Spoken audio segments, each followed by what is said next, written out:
Good morning, Destiny! Hina, parang Good morning, Destiny! Ayan, magandang umaga po sa ating lahat. Ako'y nagagalak na makita. Welcome to the Destiny Family Church. Welcome po sa ating first service this last Sunday ng October. Ang bilis ng panahon, Okay, naayayahan ko muna ang lahat na tumayo and let's all feel and welcome each other. Let's all feel the presence of the Lord in welcoming each other. Kumusta ka, kapatid? Let's greet at least 5 people po na bihira nating makita. Alam ko, every Sunday lang halos tayo magkakasama eh. Let's all welcome each other po and bless each other. Okay po ba? Ayan. God bless you. God bless you, brother. God bless you, sister. Ayan, nakaagalak akong makita kayo ngayon. Pwede na po tayo umupo. Maraming salamat po. Ayan. Ako nga pala po si Kuya Ricky. Isa po ako sa Destiny Shield. Nakakita niyo po ako mag-park dyan. Kami po yun. Sino po yung for the very first time makasama natin ngayon dito? Meron po ba? Ikaw ba? Okay, meron po ba? Meron po ba? Doon sa mga nanonood sa atin online, mamaya, welcome po sa ating pong, welcome po sa Destiny Church family. Sana po hindi po ito yung una at huli yung pagbisita sa amin. This is your home, this is your family. Alright? Okay. So, ang mga announcement po natin, nga pala po, inaanyayahan ko po, mamaya or pakishare po yung ating online, although hindi po tayo live, medyo delay telecast tayo, pakishare po. Okay po ba? Okay, pakishare po yung ating ngayon. So, for our announcement, okay, mark this on your calendar. Ito po yung mga activities natin this coming November. Kasi November na eh. So, hindi na ako mag-announce for October. So, ito po yung unang-una. Sa November 15, okay, meron po tayong Couples Life Group. Mga couple, meron po ba dyan mga couple? Ayan, yun. Okay. Na-attend nyo po, di ba, last Saturday? Ano po masasabi nyo? Na-bless kayo. Wow, Ate Mimi, truly blessed. So, yung mga hindi pa po nakaka-attend, tapos kayo, alam nyo, may partner ako, invite nyo kayo sarili nyo, invite nyo yung kasama nyo. Let's all attend. Naku, napakaganda po nito. Couples Life Group, November 15 at 7 p.m. Dito po yon sa Destiny Church Cavite Main Hall. Okay po ba yon? Okay, mark that on your calendar. Mga couple, mga bagong kasal, kahit hindi pa kasal, mga couple, attend po tayo dyan. Alright? And then, November 19 will be our worship night. That is a Wednesday at 7:30 p.m. Woo! Sino mga na-bless nung last worship night? Kita nyo sila, pastor, di ba? Okay. Wow. So, invite. Oh, invite more. Sa November 19, Wednesday, 7:30, dito rin po yan sa Destiny Church Cavite Main Hall. Alright? And sa mga kababaihan, ayun. Meron kayong women's breakfast. So, lahat ng kababaihan, you're invited. Ito po yung after ng prayer meeting, at 7:30 a.m., November 29. Okay, pakimarkahan nyo na po yung mga calendars nyo para ma-reserve na natin yung mga araw na yun, okay? Malibre natin yung sarili. November 29 at 7:30 a.m. Alright? Right after that, the same day, okay, ito naman yung Youth Connect. Alas 3 naman ng hapon, mga kabataan katulad ko. Mga kabataan, naanyahan po namin kayo. Mag-invite po kayo. Okay? Yung mga nandito kahapon, okay, doon sa SOD, mag-invite pa. Invite pa more. Okay? Para sa ating Youth Connect, November 29 at 3 p.m. Alright? Okay, yun lang po yung announcement natin for today. Let's all stand up and let's all welcome the presence of the Lord.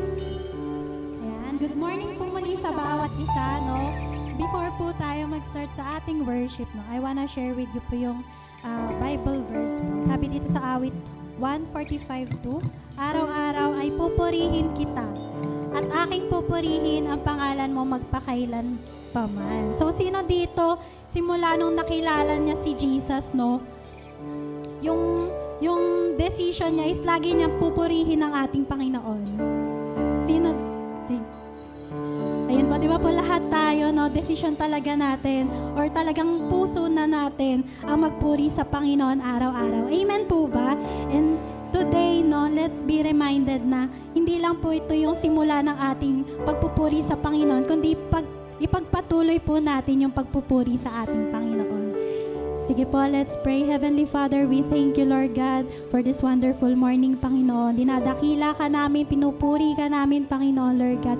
Araw-araw ka naming alalalahanin, Panginoon, pasasalamatan, Panginoon, Lord God, sa aming buhay. At sa umagang ito, Panginoon, ikaw po yung maranasan ng bawat isa, Panginoon, ang iyong presensya, Panginoon, ang inyong espiritu, Panginoon, Lord God, sa lugar na ito. In Jesus' name we pray. Amen. Pwede po ba natin itaas ang ating mga kamay sa ating Panginoon?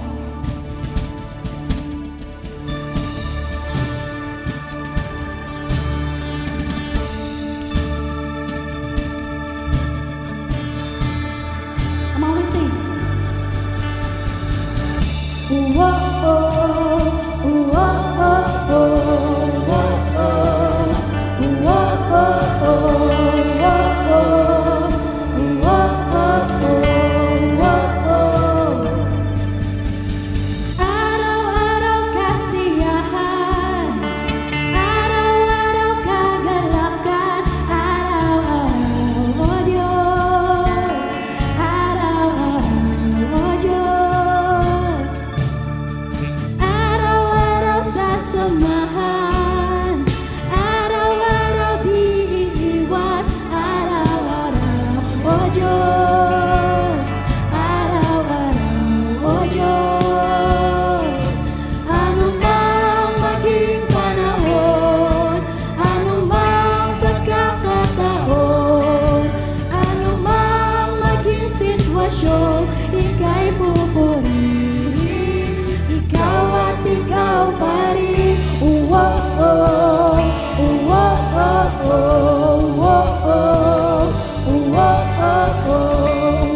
Sabay-sabay. Araw-araw kasiyahan, araw-araw kagalakan, araw-araw, O Diyos, araw-araw, O Diyos. Araw-araw, araw-araw sasamahan, araw-araw di iiwan, araw-araw, O Diyos, araw-araw, O Diyos. Anumang maging panahon, anumang pagkakataon, anumang maging sitwasyon, ika'y pupurihin, ikaw at ikaw pa rin.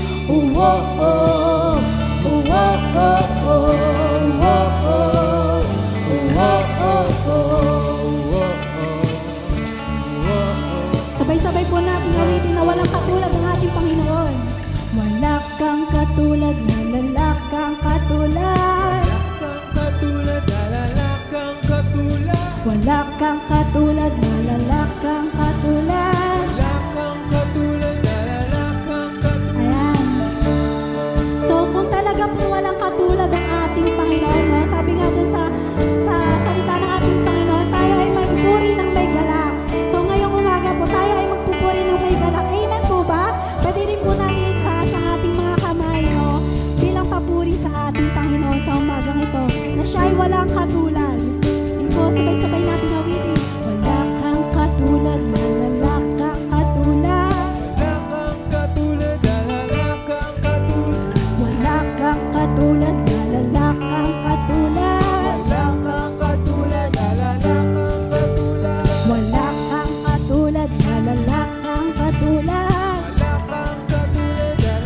katulad. Wala kang katulad, wala kang katulad. Wala kang katulad, wala kang katulad. Anumang maging panahon, anumang pagkakataon, anumang maging sitwasyon, ika'y pupurihin. Anumang maging panahon, anumang pagkakataon,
Anumang maging panahon, anumang pagkakataon, anumang maging sitwasyon, ika'y pupurihin, Jesus.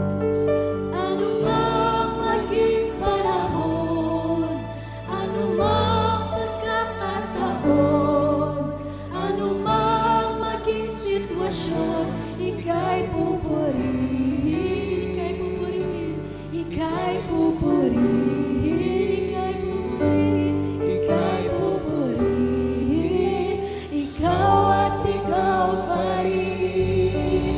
Oh, Jesus, ikaw at ikaw lamang, Panginoon, ang aming papupurihan, Panginoon, Lord God. Sa anumang panahon, Panginoon, pagkakataon, Lord God. Sa oras na ito, Panginoon, nais ka pa namin, Panginoon, na maranasan, Panginoon. Nakikita mo, Panginoon, ang puso ng bawat isa, Panginoon. Na uhaw, Panginoon, sa iyo, Panginoon, sa salita. Jesus' name.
Panginoon, ang puso ko'y sa'yo magpakailanman.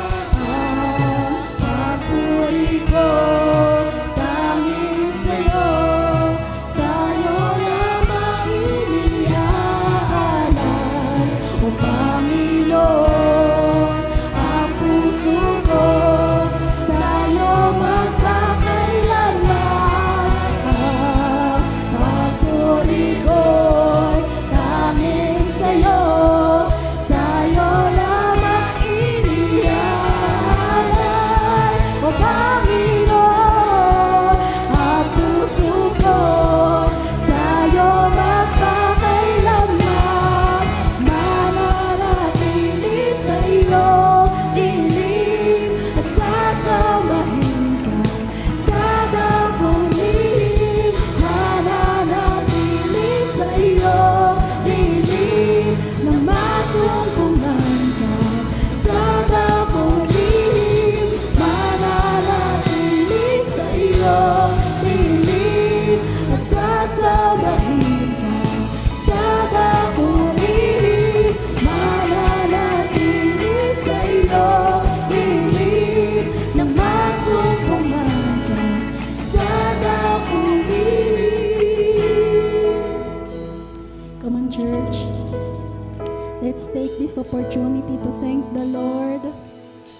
Maaari mo itaas ang iyong mga kamay bilang pagsuko sa Kanya.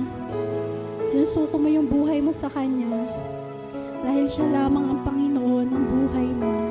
At lakas, kagalingan, ang pag-ibig ng iyong buhay. Habang iyong inaawit ito, iparinig mo sa Panginoon kung gaano mo siya kamahal, kung gaano kahanda magpuri sa ating Panginoon.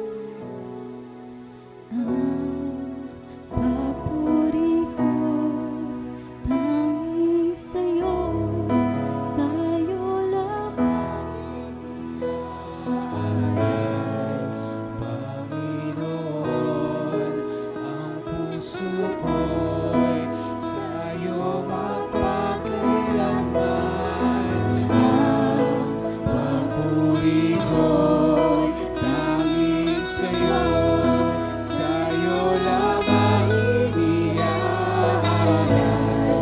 Panginoon, ang puso ko sa'yo magpakailanman. Ang papuri ko tanging sa'yo, sa'yo lamang iniaalay. O Panginoon, ang puso ko sa'yo magpakailanman. Ang papuri ko tanging sa'yo, sa'yo lamang iniaalay. O Panginoon, ang puso ko sa'yo magpakailanman. Mananatili sa iyong dilim at sasamahin ka sa dakong dilim. Mananatili sa iyong dilim na masumpungan ka sa dakong dilim. Mananatili sa iyong dilim at sasamahin ka sa dakong dilim. Mananatili sa iyong dilim na masumpungan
O Diyos, di ka namin bibiguin.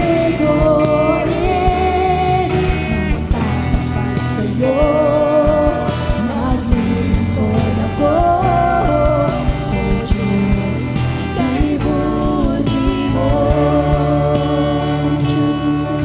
Ikaw lamang ang Wala sa akin, O Diyos, di kita bibiguin. magtatapat sa'yo, maglilingkod ako.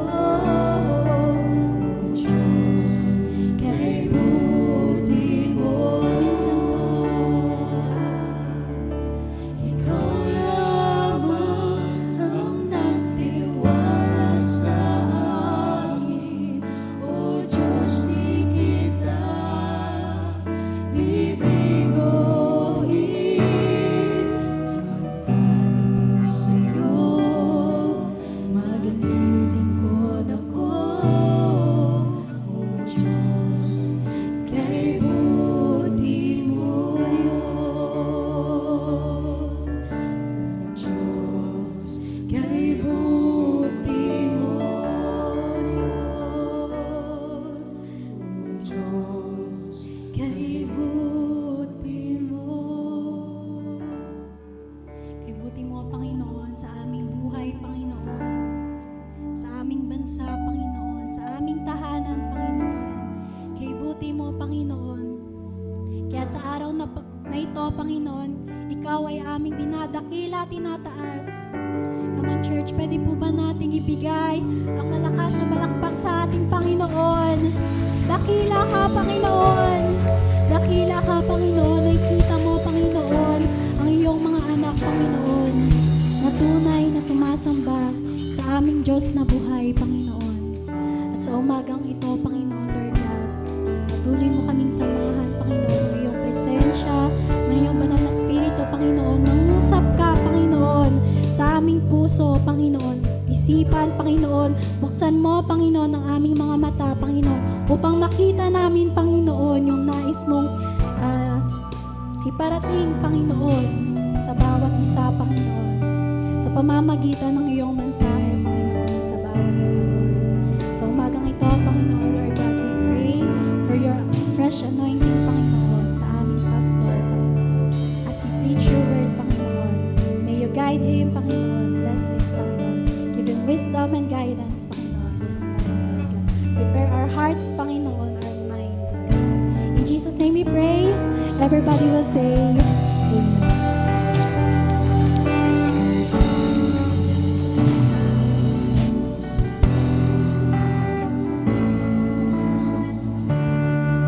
Okay. Tunay na napakabuti ng Panginoon sa atin. Bago po tayo magbigay, basahin ko lang po yung sabi sa Matthew 14:18 to 21 sa New Living Translation. Yan. Okay.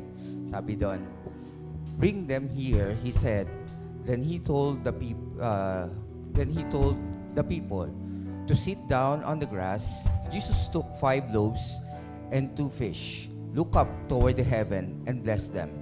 Then, breaking the loaves into pieces, he gave the bread to the disciples, who distributed it to the people. They all ate much as they wanted, and afterward, the disciples picked up 12 baskets of leftovers. About 5,000 men were fed that day, in addition to all women and children. Let's pray. Panginoon naming Diyos na makapangyarihan sa lahat, Panginoon, we thank you, Lord God, for this opportunity that we could give to you, Lord God. You are a God, Panginoon, that multiplies, Panginoon. Maraming salamat, Panginoon. Napakabuti mo sa amin, Panginoon. Magbibigay kami, Panginoon, dahil napaka-faithful mo, Panginoon. Ikaw ay faithful, Lord God. Let us all be faithful, Lord God. Lord God, check our hearts, Panginoon, sa aming pagbibigay. Check our hearts, Panginoon, as we give faithfully to you, Lord God. Lord, i-bless niyo po ang aming ibibigay. I-bless niyo po ang ang inyong Destiny Church family, Panginoon. Bless your people, Lord God. Bless the works of our hand, Lord God. Lord, we thank you for everything, Lord God. We give to you, Lord God, because we love you so much. Lord, we thank you. We glorify your name. In Jesus' mighty name we pray. Amen. Let's give.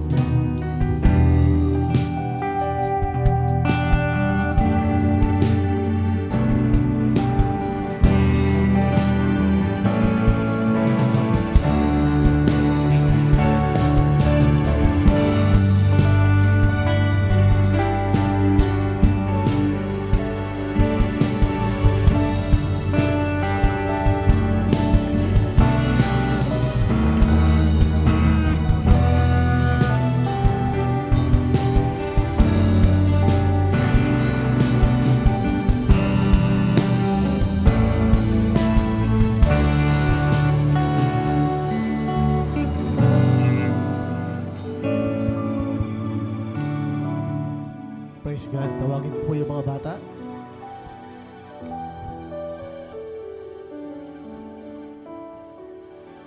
Mga bata na laging excited na mag-worship sa Lord. Tama ba? Tama ba?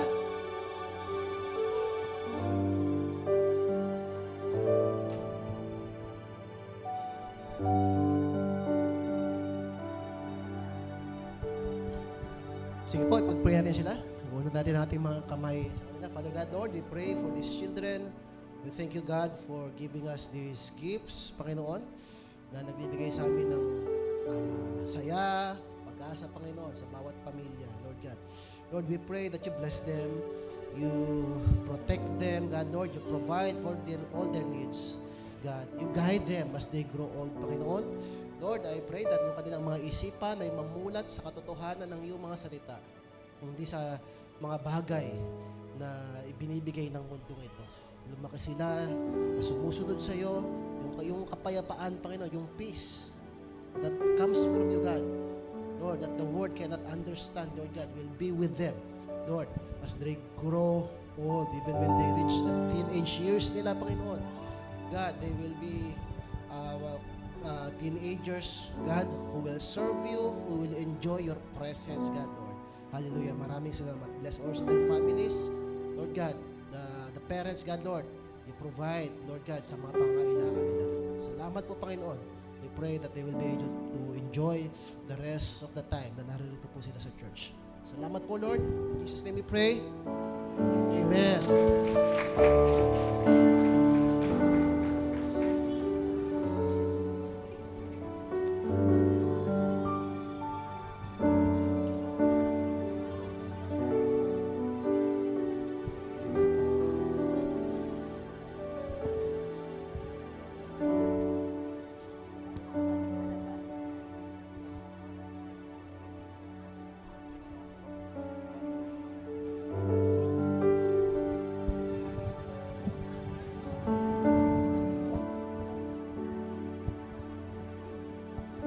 Praise God. Good morning po. Morning. Welcome to our first service for today. Mayroon ba tayong mga first-timers? Do we have first-timers here? Gusto ko lang po kayong i-welcome before we proceed sa message. Okay. Ayan. Sige po. Let's pray. Father Lord, we just want to thank you, God, for this wonderful day, Panginoon, this sunny day, Panginoon, ngayong Sunday na ito. God, salamat at you bring us here, Panginoon, to worship you, to give an offering to you, God. And Lord, right now, we pray that you bless us through your word. Salamat po, Panginoon. I pray that the word will be a powerful message, blessing, Lord God, na magbabago ng buhay, mag-encourage, mag-strengthen sa pananampalataya at sa buhay ng bawat isang narito ngayon. Maraming pong salamat, Panginoon. Ang aming dalangin sa pangalan ni Jesus. Amen. Amen. Sige po, plakpan natin ng Lord.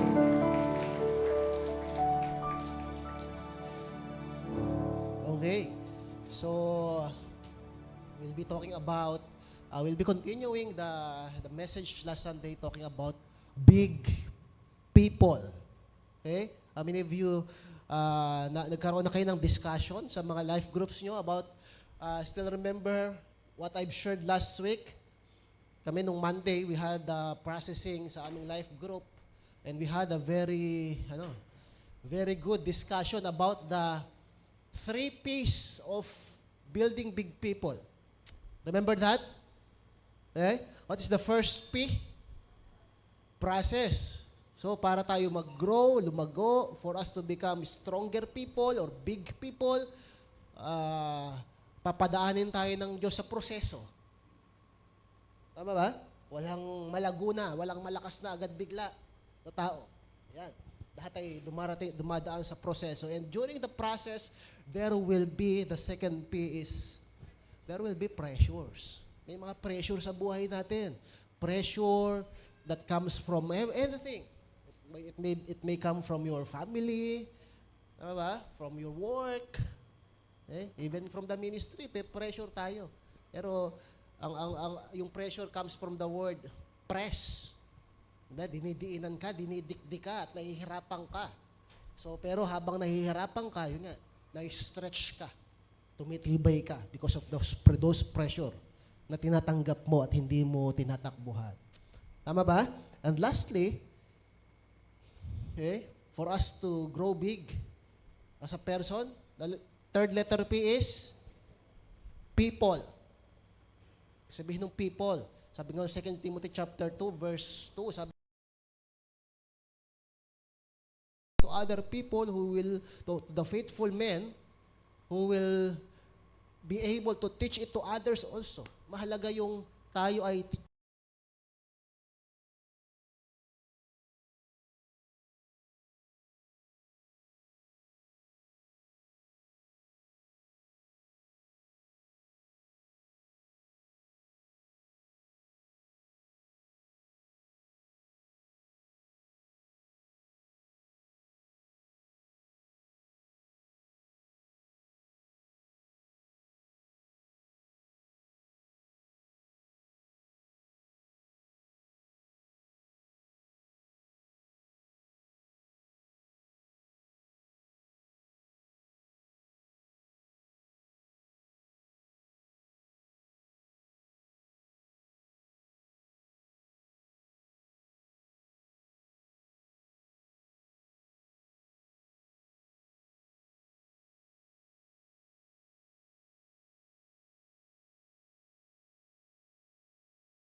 Okay? Wala na rin nakakaalala. Ibig sabihin, nakalimutan na nila yung paglabas sa Egypt, nakalimutan na nila kung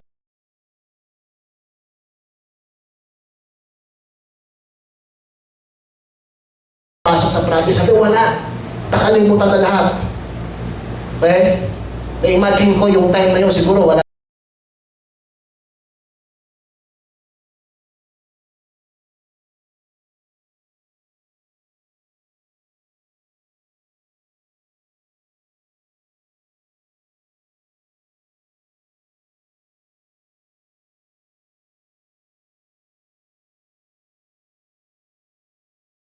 Ay lumayo kay Yahweh. Lumayo siya. Sila sa ano po, lumayo sila sa Diyos. They did evil in the Lord's sight and they abandoned the Lord. Okay? Ayaw natin mangyari yun, no? Tama ba?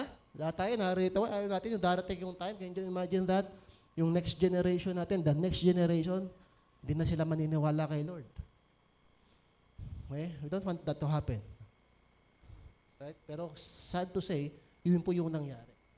Okay? And we go to Judges chapter 6, verse 1. Medyo marami-rami po tayong babasahin dahil kwento po ito. Okay? The Israelites did evil in the eyes of the Lord. And for 7 years, He gave them into the hands of the Midianites. Because the power of Midian was so oppressive, the Israelites prepared shelters for themselves in the mountains, caves, and strongholds. Nakakalungkot yung nangyari sa kanila. Dahil yung mga Midianite ay sobrang lalakas nila. Wala silang ginawa kundi magtago. Pumasok sila sa mga kuweba, sabi rito, whenever the Israelites planted their crops, kapag nagtatanim sila ng kanilang mga pagkain, the Midianites, Amalekites, and the other eastern peoples invaded the country. Kinukuha raw yung kanilang mga crops. They camped on the land and ruined the crops all the way to Gaza and did not spare a living thing for Israel, neither sheep nor cattle nor donkeys. So dahil sinakop sila nito at napakamakakapangyarihan, kinukuha yung mga pananim nila, kinukuha yung kanilang mga alagang hayop, yung kanilang cattle. They came up with their livestock and their tents like swarms of locusts. It was impossible to count them or their camels. They invaded the land to ravage it. Midian so impoverished the Israelites that they cried out to the Lord for help. Okay? Sabi, sa sobrang tindi ng naranasan, ano sabi kanina bago natin binasa? Sabi ko, nakalimutan nila ang Diyos, di ba? Lumayo sila sa Diyos. They abandoned God.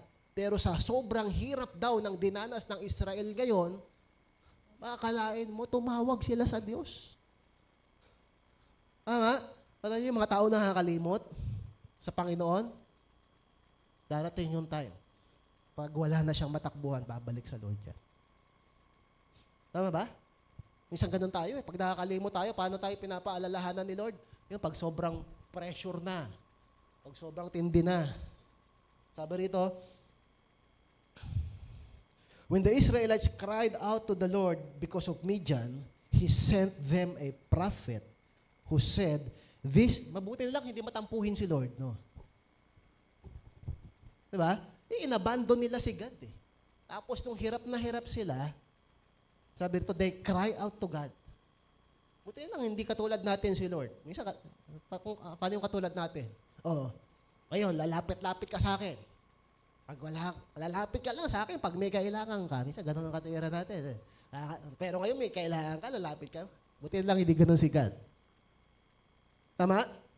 When we cry out to God, God listens. Sabi, He sent a prophet who said, "This is what the Lord, the God of Israel says. I brought you up out of Egypt, out of the land of slavery. I rescued you." Pero pinaalala niya pa rin. Kumbaga, naglitanya pa rin si God dito. Okay? So, I rescued you from the hand of the Egyptians, and I delivered you from the hand of your oppressors. I drove them out before you and gave you their land. I said to you, I am the Lord your God. Do not worship the gods of the Amorites, in whose the land you live. But you have not listened to me. The angel of the Lord came and sat down under the oak in Ophrah, and that belonged to Joash the Abiezrite, where his son Gideon, okay, the first mention of Gideon's name, was threshing wheat in a wine press. Ano yung ibig sabihin ng threshing wheat? Sa atin, hindi naman uso yung threshing floor eh. Kumbaga parang nagpipisa, o naggigiling siya ng wheat. Yun daw yung kanyang ginagawa ni Gideon during that time. In a wine press to keep it from the Midianites. When the angel of the Lord appeared to Gideon, he said, "The Lord is with you, mighty warrior." "Pardon me, my Lord," Gideon replied. "But if the Lord is with us, why has all this happened to us? Where are all his wonders that our ancestors told us about when they said, 'Did not the Lord bring us up out of Egypt?' But now the Lord has abandoned us and given us into the hand of Midian." So makita natin si Gideon, unang-una sabi, andun siya sa threshing floor to keep yung kanyang the wheat from the Midianites. He was hiding. Tinatago niya yung yung kanilang mga wheat. Sabi rito, nung kinausap siya ng Diyos, binigyan siya ng order, tinawag siya ng Diyos, isa siyang taong walang tiwala sa Diyos. Sabi niya, kung totoong may Diyos pa, bakit kami ngayon pinapahirapan ng mga Midianites, ng mga Amalekites? So, isa siyang taong walang pananampalataya. He was fearful, he was faithless at that time. Verse 14, the Lord turned to him and said, "Go in the strength you have and save Israel out of Midian's hand." Sabi sa kanya ng Diyos, yung lakas na meron ka, sabi rito, iligtas mo ang iyong bayan. So siya yung ginagawang tagapagligtas ng Diyos ng kanilang bayan. "Am I not sending you? Pardon me, my Lord." Gideon replied, "But how can I save Israel? My clan is the weakest in Manasseh, and I am the least in my family." So makikita natin dito kung sino si Gideon. Saan po siya nagmula? Sabi rito, nung tinawag siya ng Diyos para iligtas ang kanyang bayang Israel, anong sagot niya? Verse 15, siguro basahin natin sa Tagalog. Mga Hukom 6:15.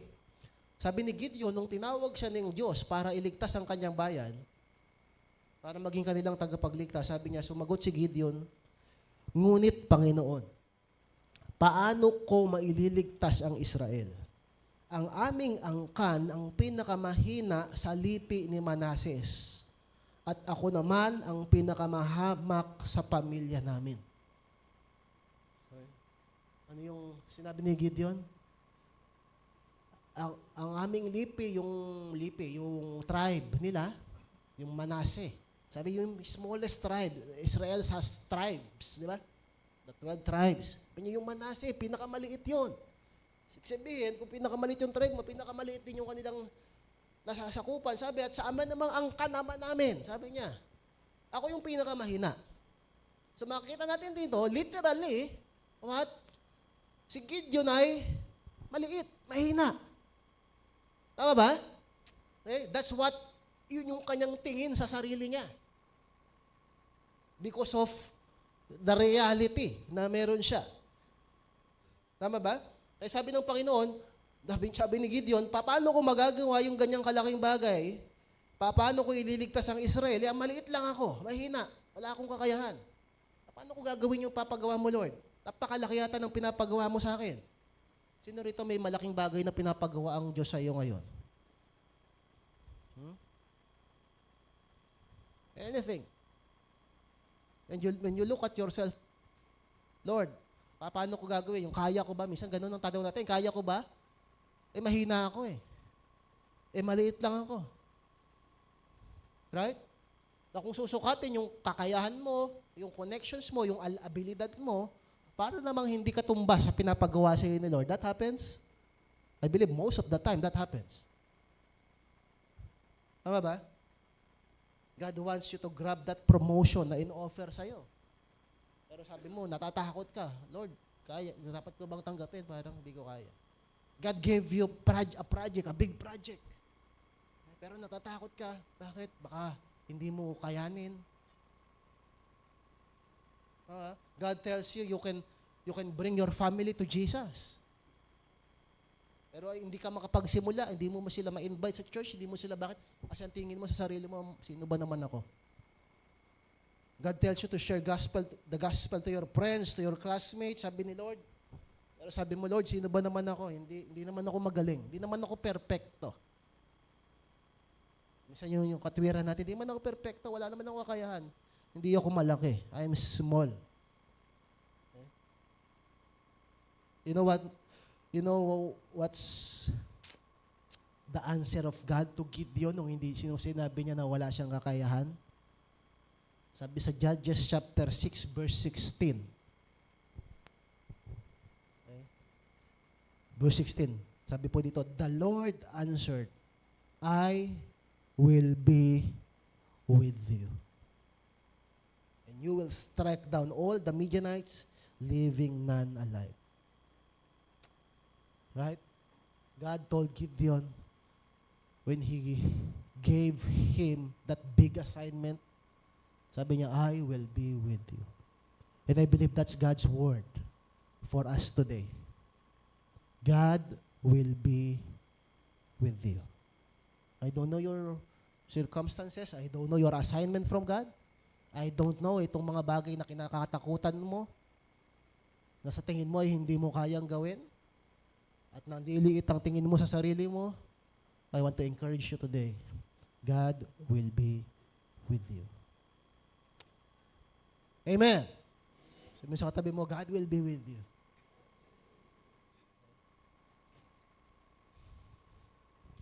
You are more than what you think. Right? We think of ourselves small, insignificant, powerless. No. God will be with you. Okay?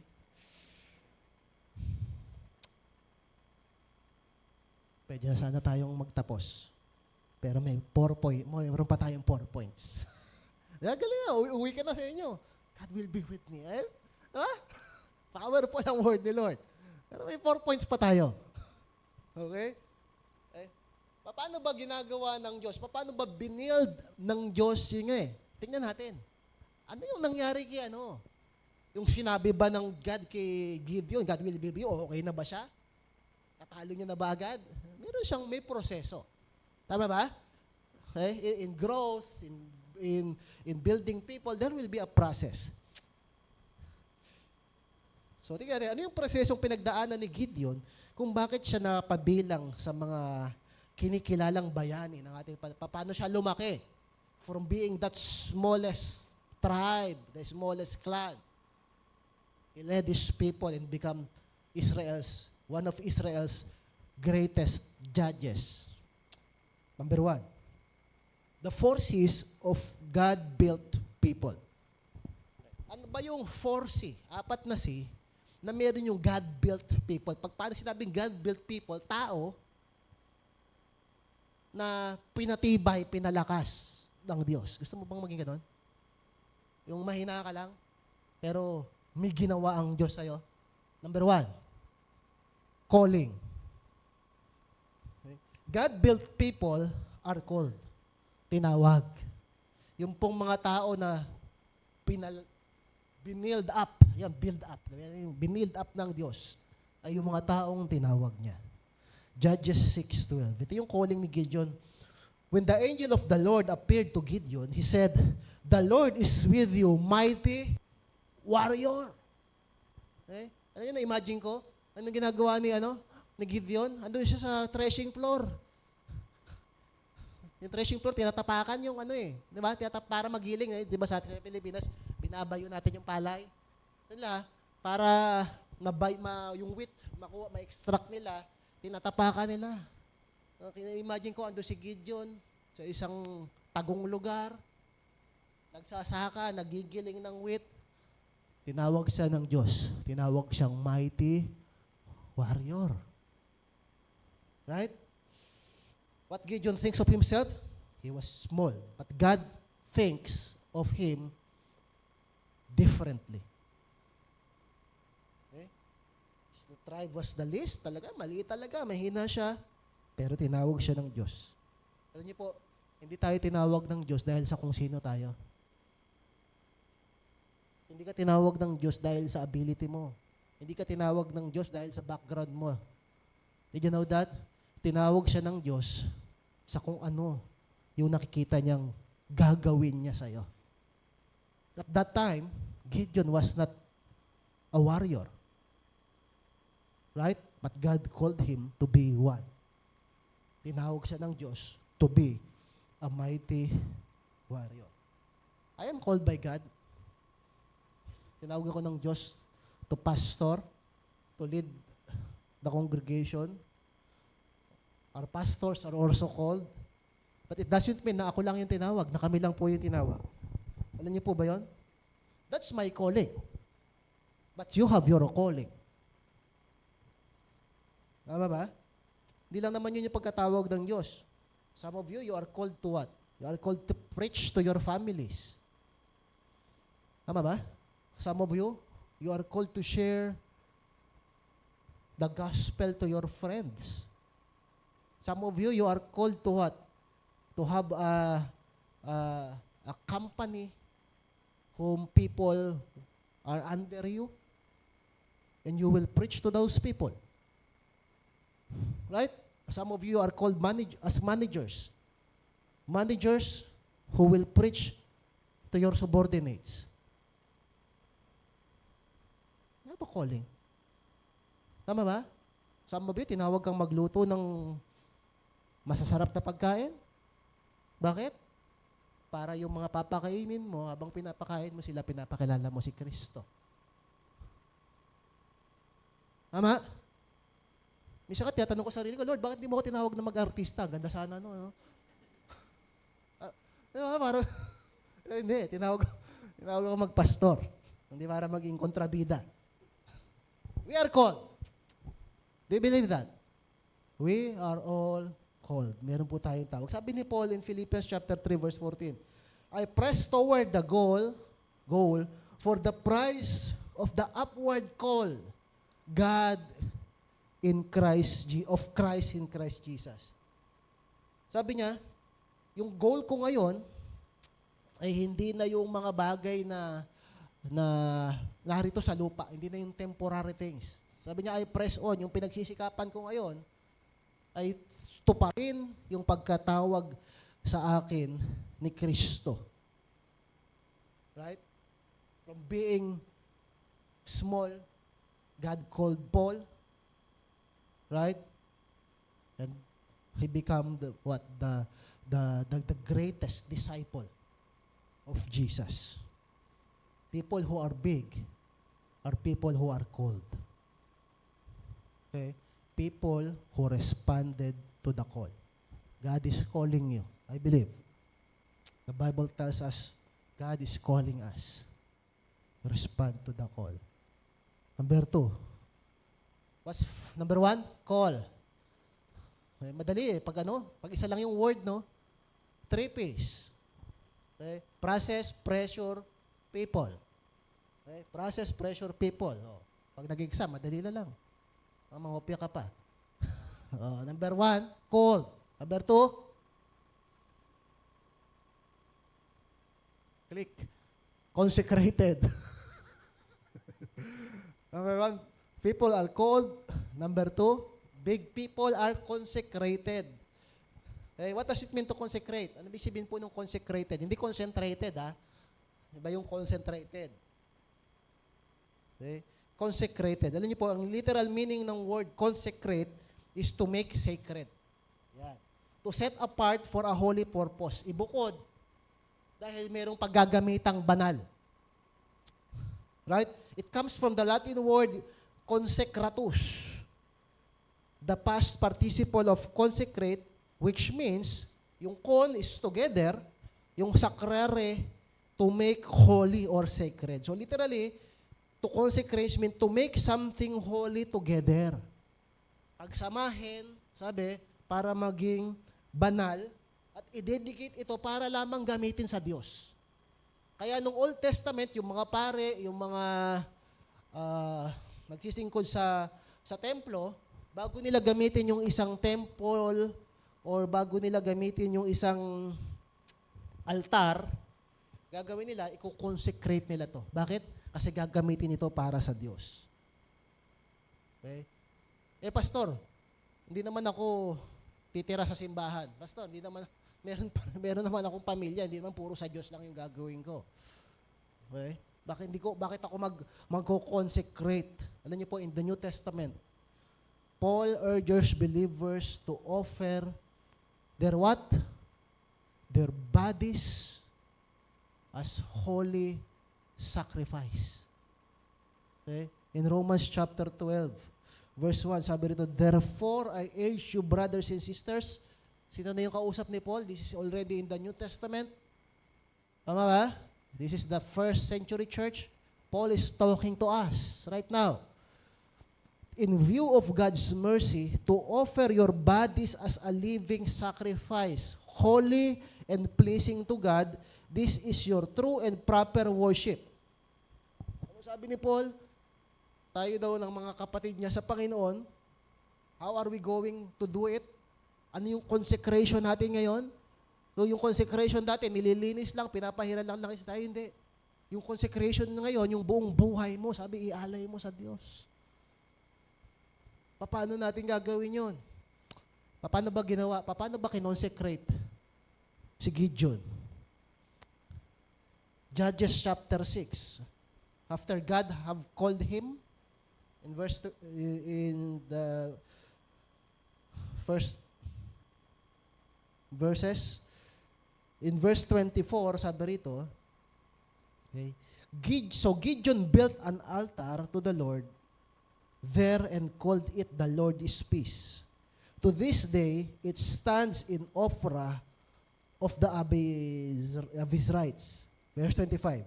The same night, the Lord said to him, take the second bull from your father's herd, on the one 7 years old. Tear down your father's altar to Baal and cut down the Asherah pole beside it. Remember, kinalimutan na nila si Yahweh? Nung kinalimutan nila si Yahweh, nagtayo sila ng mga altar ni Baal. Nagtayo sila ng mga Asherah pole. Yung mga Asherah pole, yun yung kanilang sinasamba, pinag-aalayan. Sabi rito, i-tear down niya raw yun. In verse 26, then build a proper kind of altar to the Lord your God on the top of this height. Okay? So yung mga altar daw na inaalay kay Baal, sa Diyos-Diyosan, na si Baal, sabi, magtayo ka raw ng proper altar. Sabi, tanggalin mo yung lumang altar, then magtayo ka ng proper altar, at ngayon, yung altar na itatayo mo, hindi na para kay Baal, hindi na para sa idol. Para na kanino? Para na kay Yahweh. Para na sa Diyos. Okay? Using the wood of the Asherah pole, sabi yung Asherah pole, that you cut down, gawin mong gawin mong panggatong. Use as the second bull as burnt offering. So Gideon took 10 of his servants and did as the Lord told him, but because he was afraid of his family and the townspeople, he did it at night rather than in daytime. Nasabi rito, yung una, nung tinawag siya ni Jesus, ni Yahweh, tinawag siya ng Diyos para maging para iligtas, tinawag siyang mighty warrior, tama ba? Pero sabi niya, sino ba ako? Paano ko ililigtas? Maliit lang ako. Paano ko ililigtas ang bayang Israel? He doubted. Okay? He saw himself weak. He saw himself as unworthy, hindi karapat-dapat. Sino rito minsan pag may pinapagawa sa'yo si pastor, o mga pastor natin, o pinapagawa sa'yo ang cell leader mo, sabi mo, hindi naman, ako ba talaga? Parang hindi naman ako, Hindi naman ako karapat-dapat. Okay? Wala po ni isang karapat-dapat sa atin sa paningin ng Diyos. Tandaan niyo yan. Even ako. Okay? Do you think I'm here and standing in front of you because karapat-dapat ako? No. I'm not. Only by the grace of God. Kaya tayo nagiging nakakalapit sa Kanya. Tama ba? So ano nangyari dito? When God called him, he eventually submitted and obeyed. Siyempre, sumunod naman si Gideon. What is consecration? Consecration begins when we say yes to God, even though we feel that we are unqualified. Take note of that. Nagsisimula po yung consecration. Nagsisimula yung pating pagiging banal. Kapag tayo ay umuo sa Diyos, bagamat alam natin na hindi tayo qualified. Gideon knew he was not qualified, but he said yes. Then anong ginawa ni Gideon? He broke the altars of Baal. Tinanggal niya yung mga Diyos na sinasamba ng kanyang mga ninuno. Hindi niya lang tinanggal. Pinalitan niya ng altar na karapat-dapat para sa Diyos. Okay? So when we say consecration always involves cleansing. Ang consecration po, paglilinis, removing anything that competes with our attention, affection, towards God. Ang consecration po, aalisin mo yung mga bagay sa buhay mo na nagiging hadlang sa relasyon mo sa Diyos. Na pumipigil para magkaroon ka ng magandang relasyon sa Panginoon. Okay? So that's consecration. Yung mga bagay na umaagaw sa attention mo sa Lord. Ano ba yung mga idols, Pastor? Okay? Okay? So baka sabihin niya, wala na kaming idol sa bahay. Maring wala ka ng idols sa bahay mo, yung literal meaning ng idol. Okay? Pero may mga pagkakataon, sa halip na tumawag ka sa Diyos, okay? Bawa, nalulungkot ka.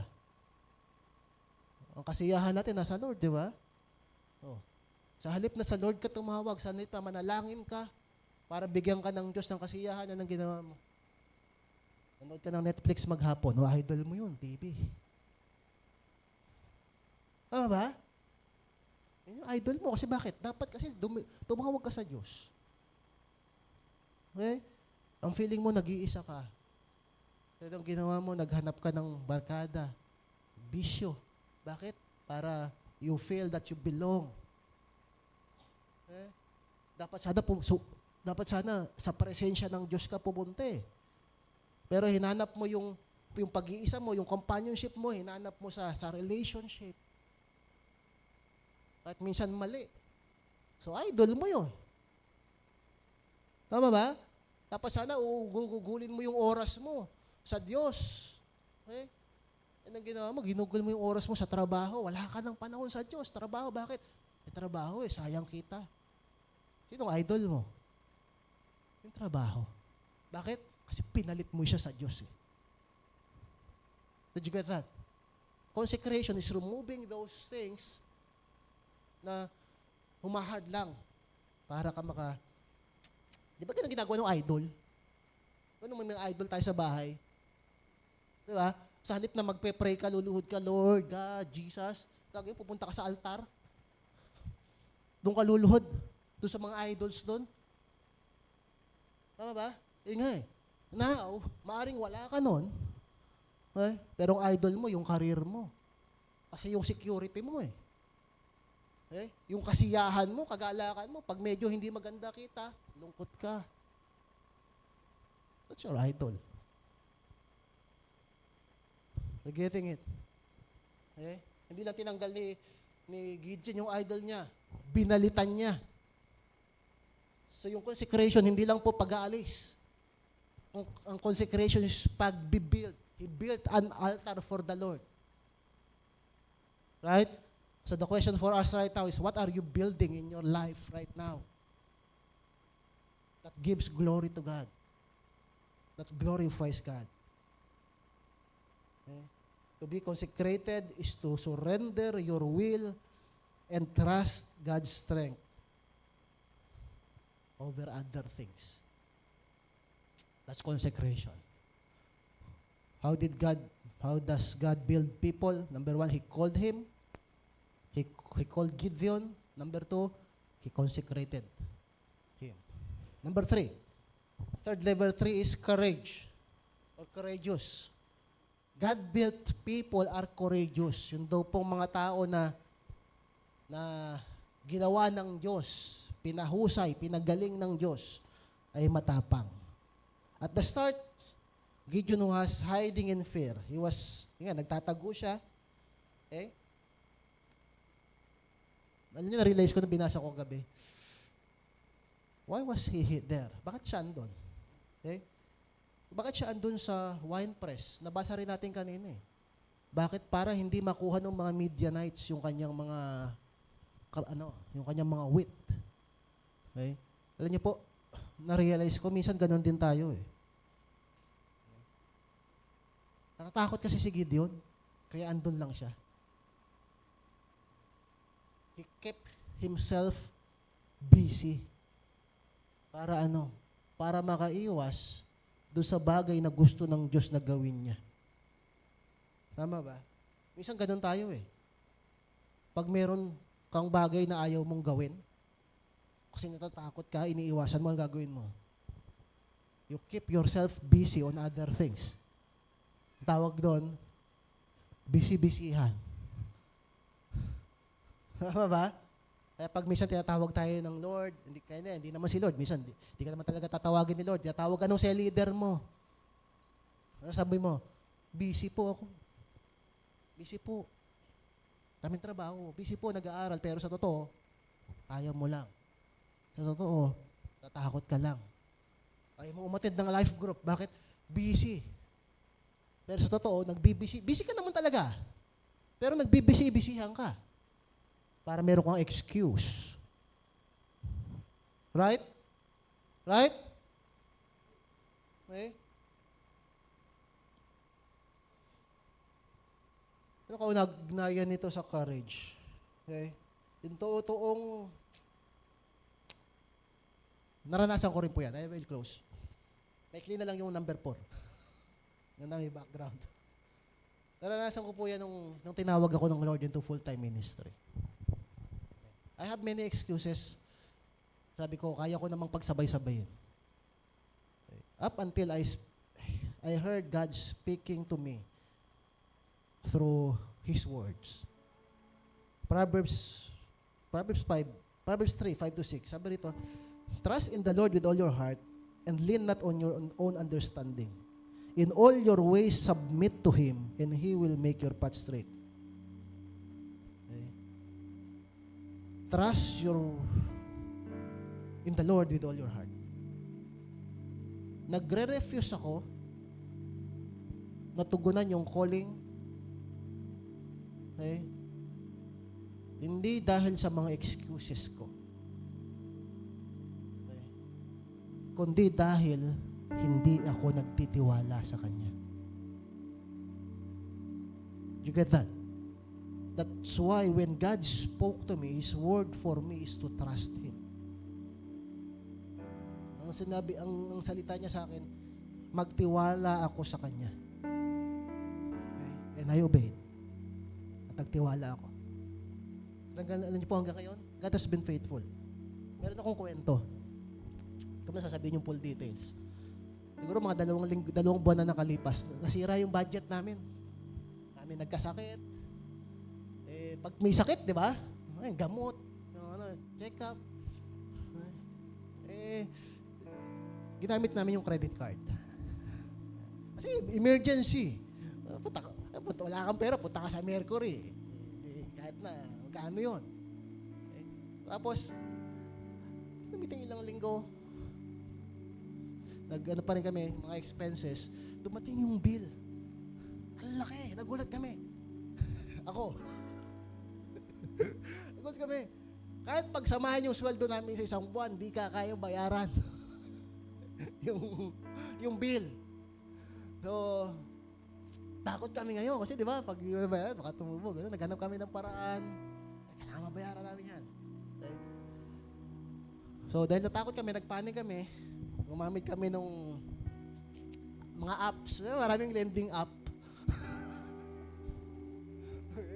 First time namin ginawa yun. Mga lending app. O sige, nakakuha kami pera. Tapos di namin na-realize, nung kinuwenta ko, parang 200% yung magiging tubo. Sabi ko, mamahati mabayaran yun. Sabi ko, sana bumili lang tayo ng laptop. Sabi ko, MacBook na yan.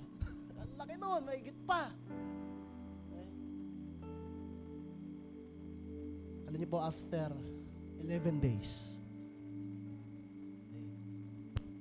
may nagbigay sa amin ng pera. Cash. Before that, may nagbigay pa rin sa amin. Okay? Just last Friday, kinuwenta ko. Kung yung utang natin sa credit card ka ako, hawak na natin ngayon yung pambayad. Sabi ko kay Pitet, tignan mo nga kung mare-reconstruct yung loan. Para at least babawasan. Tinawagan niya, wala raw reconstruction. Pero sabi sa kanya, pero pasok pa kayo sa 15 days. Sabihin, pag nabayaran nyo yan, bago mag 15th day ng full, wala yang interest. Hindi namin alam kasi first time namin. Wala yang interest kung magkano yung mabayaran namin.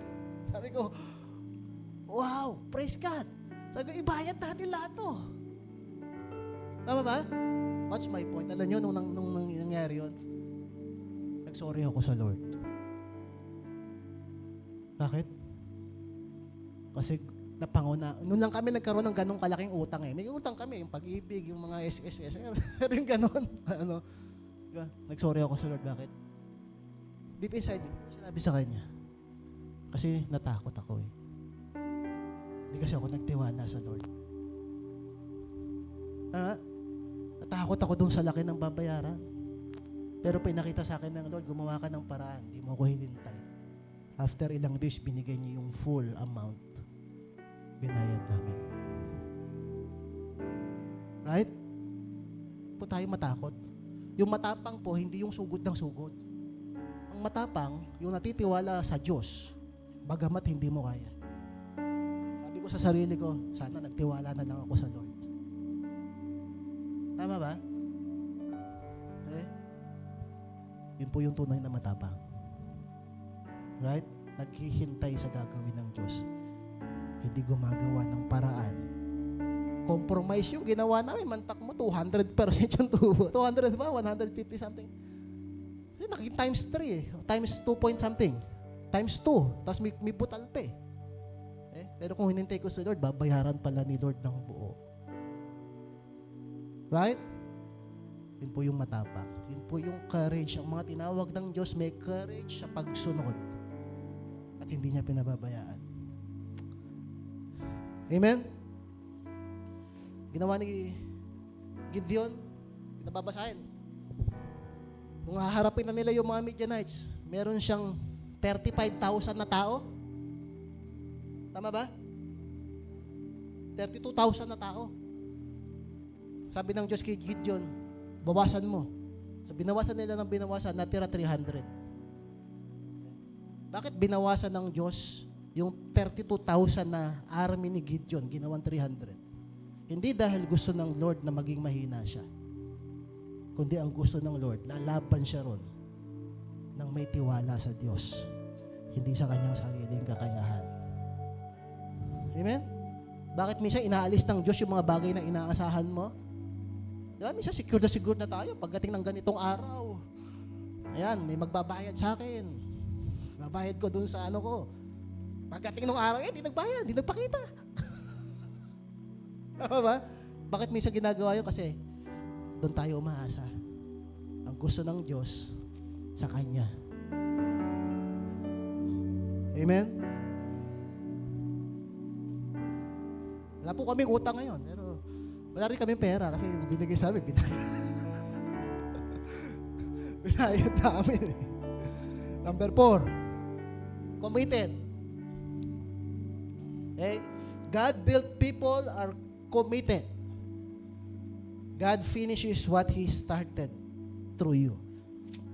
Judges chapter 8 verse 4, Gideon and his 300 men, exhausted yet keeping up the pursuit, came to the Jordan and crossed. Ano na to?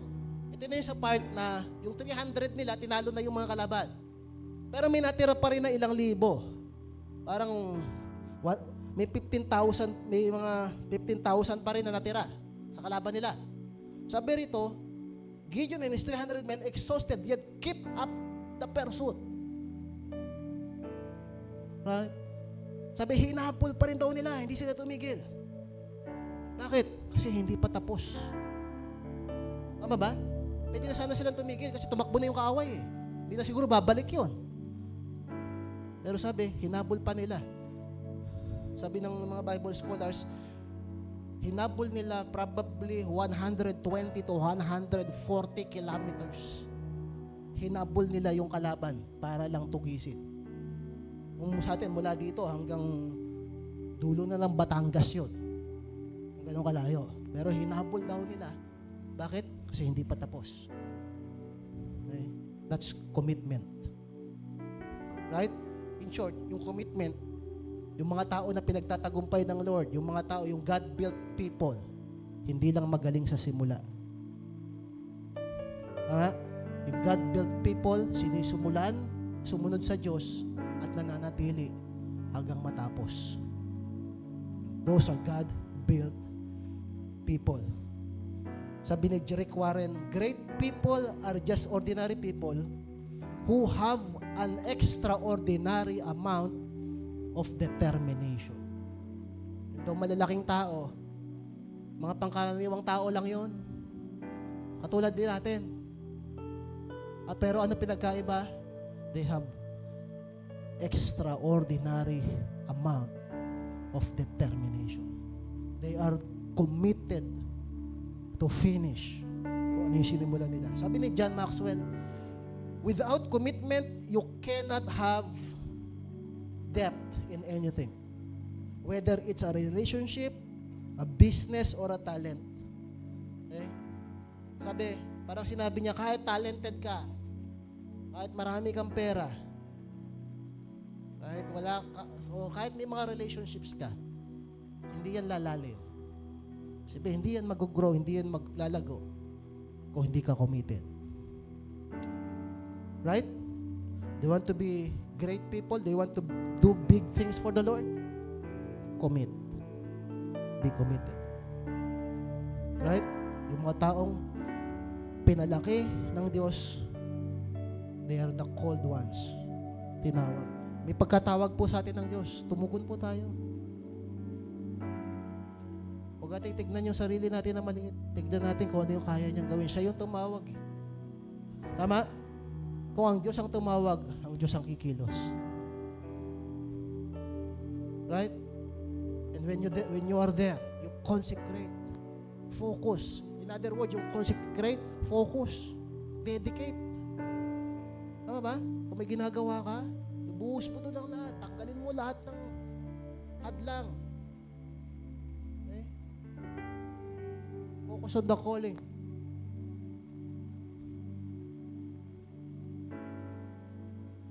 Consecrate yung mga bagay sa buhay mo na kailangan mong bitawan. May mga bagay mo sa buhay na kaya mong bitawan. Dapat mo ba yan? For some of us here, maybe it's pride. Tama ba? Wala kang idol, pero ang idol mo, sarili mo. For some of us here, maybe it's ego mo. Right? Pangarap mo. Taas kasi pangarap mo masyado. Okay lang may mataas na pangarap, pero masyado. Iba na yung masyado, di ba? Sa mataas lang. Baka yung ka na nakapokus. Right? And don't be afraid to obey. Don't be afraid to obey. Right? Be courageous. Hindi dahil sa sarili mong kakayanan, kundi dahil sa kakayanan ng Diyos. And lastly, commit. How many of you want to be big people? Come on, so stand up. You want to be big people? If you want to respond to God's calling, you want to consecrate your life, you want to have that courage, yung courage mo, hindi nangyayari sa atin. Gagaling po ito sa Diyos.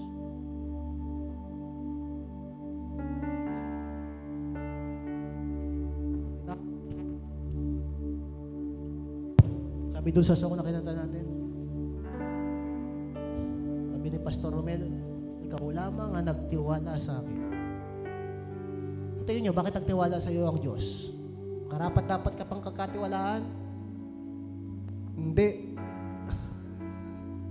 Diba? Hindi tayo dapat pagkatiwalaan. Pero nagtiwala siya sa atin. Bakit? Kasi may gagawin siya. Right? Huwag po nating biguin ng Diyos. Amen? Let's worship the Lord.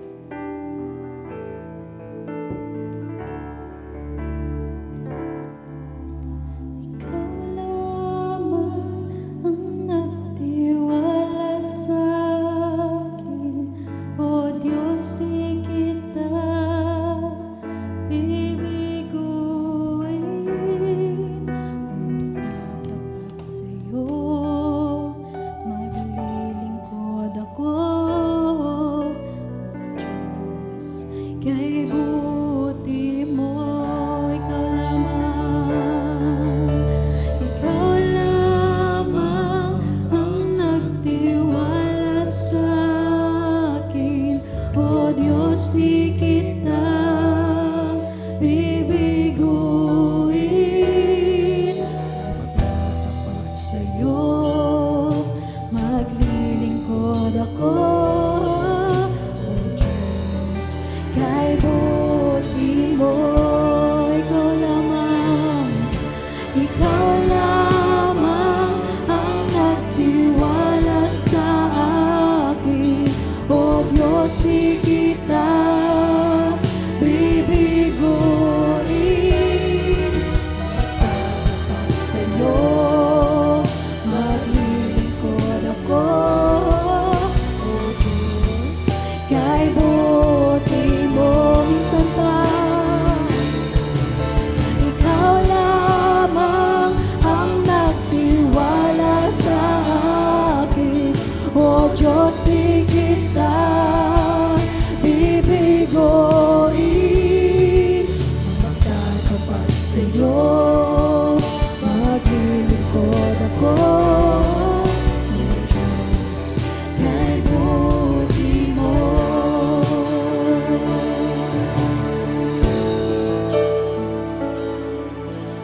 Diyos, sa kabutihan mo, ako'y naririto upang magpuri sa iyo. O Diyos, sa kabanalan mo, malulugod ako, buhay ay iaalay ko. Ikaw lamang ang nagtiwala sa akin, O Diyos, di kita bibiguin. Magtatapat sa'yo, maglilingkod ako, O Diyos, kay buti mo. Maybe for some of us here, we are already there. Yan na yung gustong paglagyan ng Diyos sa buhay. Pero we need to always remember, andyan lang tayo because of Him. Amen? Andyan lang tayo. Nangyari lang yun. Lumaki ka lang eh. Kaya nang sabi ni Paul, few of you they are wise, few of you are wealthy.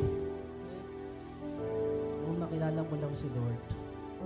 That's why we should always be grateful. Lord God, yun nga po, natin ilagay si Lord on top of every priority of life. Minsan kapag malaki ka na, doon ka na marami. Kung kailan lumaki, doon na nakalimot. Tama ba? Doon na nawala yung commitment sa Lord. Okay? Doon na naging courageous sa kanyang sarili lamang nakakayahan. You need to understand, nandiyan lamang tayo dahil pinagkatiwalaan tayo ng Diyos. Amen? Let's pray. Father God, Lord, we just want to thank you, God, for your word, for that encouragement, God, Lord. That bagamat maliit kami ngayon, maybe for some of us here, wala kaming trabaho, estudyante pa lang, Panginoon. Pero God, Lord, we know that tinawag niyo kami. I pray that every one of us here will respond to that upward call na nagmumula sa iyo. God, kami lumakad, Panginoon, sa inyo. Lord, focusing on you. Remove, God, every idols. Come on, just come to the Lord right now. You know what is it? Lord, I pray that we will remove every idol, lahat ng bagay, Panginoon, na nakahadlang, Panginoon, sa aming pagsunod sa iyo, nagpapabagal sa amin, Panginoon, who have become our baggages. Lord, we cast it out in Jesus' name. Lord, maybe it's vices, bisyo, Panginoon. We cast it out in Jesus' name. Lord, mababang pagtingin sa sarili, God, Lord, in Jesus' name. Lord, we cast it out, God. Lord, mga bagay na umuubos ng aming oras, Panginoon. Lord, we surrender it to you. Come on, just surrender it to the Lord. God, Lord, God, we want to be courageous, Panginoon. Hindi dahil malakas kami, hindi dahil kaya namin. But God, Lord, we ask for faith. God, Lord, faith that trusts in you, God. In the name of Jesus. And God, Lord, and I pray that every one of us here will commit, will be a people of commitment, Panginoon. Na yung sinumulan mo sa amin, Panginoon, ay tatapusin mo. Kaya kami magpapatuloy, hindi titigil at hindi susuko na lumakad ayon sa iyong plano according to your destiny, God. Marami pong salamat, Panginoon. In Jesus' name we pray. Amen.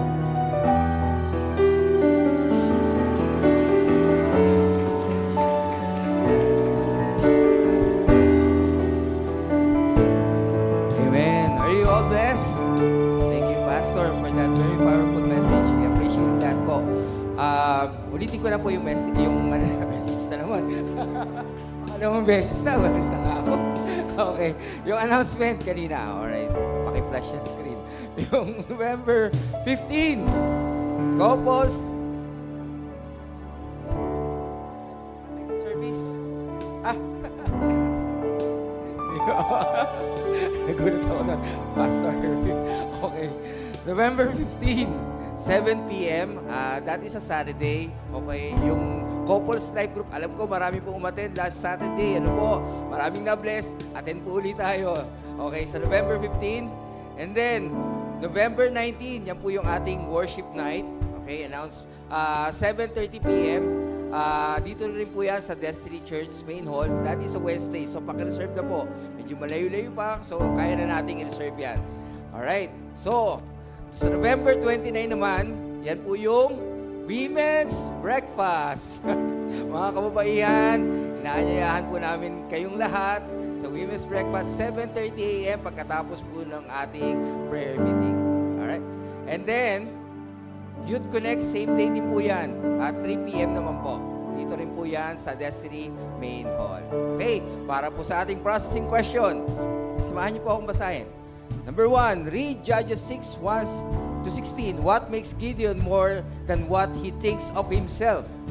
Okay, how will you apply this in your life? Number 2, from the 4 C's of God's built people, which do you think you lack? Ayan, maging totoo tayo sa ating sarili, ha? Oh, which you think you lack? How will you improve in this matter? And number 3, share your I will statement. Sa Tagalog, ayan, basahin ang mga Hukom 5:1-16. Ano ang dahilan kung bakit higit si Gideon kaysa sa iniisip niya tungkol tungkol sa kanyang sarili. Paano mo ito ilalapat sa iyong buhay? Pangalawa, mula sa 4 na C's ng mga taong pinatatag ng Diyos, alin sa tingin mo ang kulang sa iyo? Paano ka lalago sa mga bagay na ito? At pangatlo, ibahagi ang iyong I will statement. Right? God bless you, Destiny. Lamang po and be courageous. God is with you. Amen. Oh, oh, oh, oh, oh.